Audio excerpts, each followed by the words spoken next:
Nothing is more deadly than a deserted waiting street. The trees were still, the mockingbirds were silent, the carpenters at Miss Maudie's house had vanished. I heard Mr. Tate sniff, then blew his nose. I saw him shift his gun to the crook of his arm.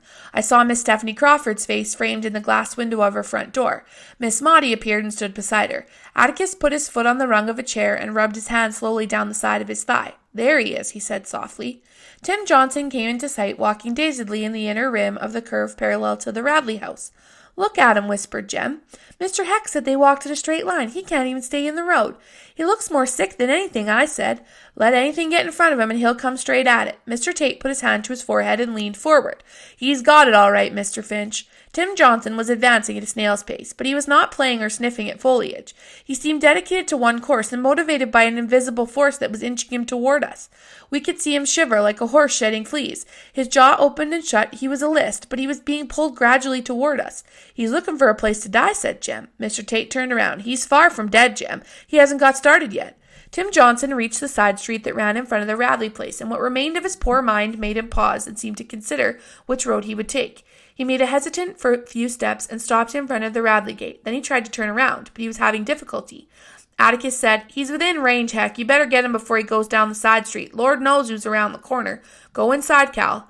Calpurnia opened the screen door, latched it behind her, and unlatched it and held on to the hook. She tried to block Jem and me with her body, but we looked out from beneath her arms. "Take him, Mr. Finch." Mr. Tate handed the rifle to Atticus. Jem and I nearly fainted. "Don't waste time, Heck," said Atticus. "Go on. Mr. Finch, this is a one-shot job." Atticus shook his head vehemently. "Don't just stand there, Heck. He won't wait all day for you. For God's sake, Mr. Finch, look where he is. Miss, and you'll go straight into the Radley house. I can't shoot well, and you know it. I haven't shot a gun in 30 years. Mr. Tate almost threw the rifle at him. "I'd feel mighty comfortable if you did now," he said. In a fog, Jem and I watched our father take the gun and walk out into the middle of the street. He walked quickly, but I thought he moved like an underwater swimmer. Time had slowed to a nauseating crawl. When Atticus raised his glasses, Calpurnia murmured, "Sweet Jesus, help him," and put her hands to her cheeks. Atticus pushed his glasses to his forehead. They slipped down, and he dropped them in the street. In the silence, I heard them crack.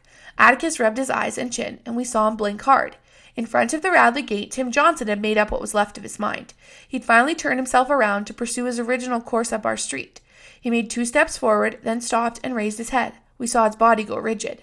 With movements so swift they seemed simultaneous, Atticus's hand yanked a ball-tip lever as he brought the gun to his shoulder. The rifle cracked. Tim Johnson leapt, flopped over, and crumpled on the sidewalk in a brown and white heap. He didn't know what hit him.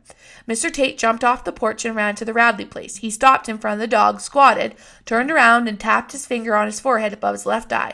"You were a little to the right, Mr. Finch," he called. "Always was," answered Atticus. "If I had my druthers, I'd take a shotgun." He stooped and picked up his glasses, ground the broken lens to powder under his heel, and went to Mr. Tate, and stood looking down at Tim Johnson. Doors opened one by one, and the neighborhood slowly came alive. Miss Maudie walked down the steps with Miss Stephanie Crawford.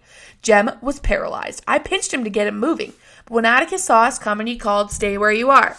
When Mr. Tate and Atticus returned to the yard, Mr. Tate was smiling. "I'll have Zebo collect him," he said. "You haven't forgot much, Mr. Finch. They say it never leaves you." Atticus was silent. "Atticus?" said Jem. "Yes." "Nothing." "I saw that one-shot, Finch." Atticus wheeled around and faced Miss Maudie. They looked at one another without saying anything, and Atticus got into the sheriff's car. "Come here," he said to Jem. "Don't you go near that dog, you understand? Don't go near him. He's just as dangerous dead as alive." "Yes, sir," said Jem. "Atticus?" "What, son?" "Nothing." "What's the matter with you, boy? Can't you talk?" said Mr. Tate, grinning at Jem. "Didn't you know your daddy's—" "Ah, hush, Heck," said Atticus. "Let's go back to town."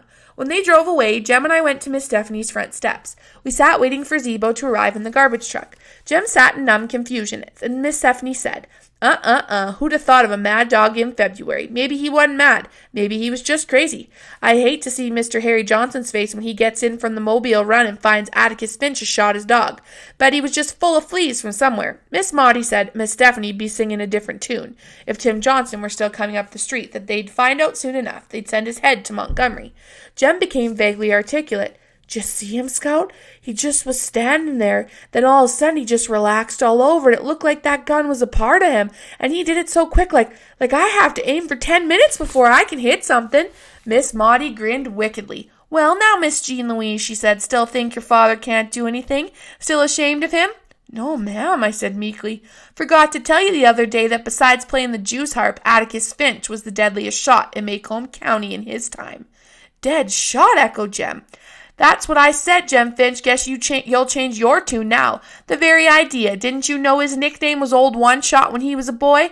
Why, down on the landing when he was coming up, if he shot 15 times and hit 14 doves, he'd complain about wasting ammunition. He never said anything about that, Jem muttered. Never said anything, did he? No, ma'am. Wonder why he never goes hunting now, I said. Maybe I can tell you, said Miss Maudie. If your father's anything, he's civilized in his heart. Marksmanship's a gift of God, a talent. Oh, you have to practice to make it perfect. But shooting's different from playing the piano or the like. I think maybe he put his gun down when he realized that God had given him an unfair advantage over most living things. I guess he decided he wouldn't shoot till he had to, and he had to today. Looks like he'd be proud of it, I said. People in their right minds never take pride in their talents, said Miss Maudie. We saw Zebo drive up. He took a pitchfork from the back of the garbage truck and gingerly lifted Tim Johnson. He pitched the dog into the truck, then poured something from a gallon jug on around the spot where Tim fell. Don't y'all come over here for a while, he called. When we went home, I told Jem we'd really have something to talk about at school on Monday. Jem turned on me. Don't say anything about it, Scout, he said. What? I certainly am. Ain't everybody's daddy the deadliest shot in Macomb County? Jem said, I reckon if he wanted us to know, he'd have told us. If he was proud of it, he'd have told us. Maybe it just slipped his mind, I said. Nah, Scout, it's something you wouldn't understand. Atticus is real old, but I wouldn't care if he couldn't do anything. I wouldn't care if he couldn't do a blessed thing.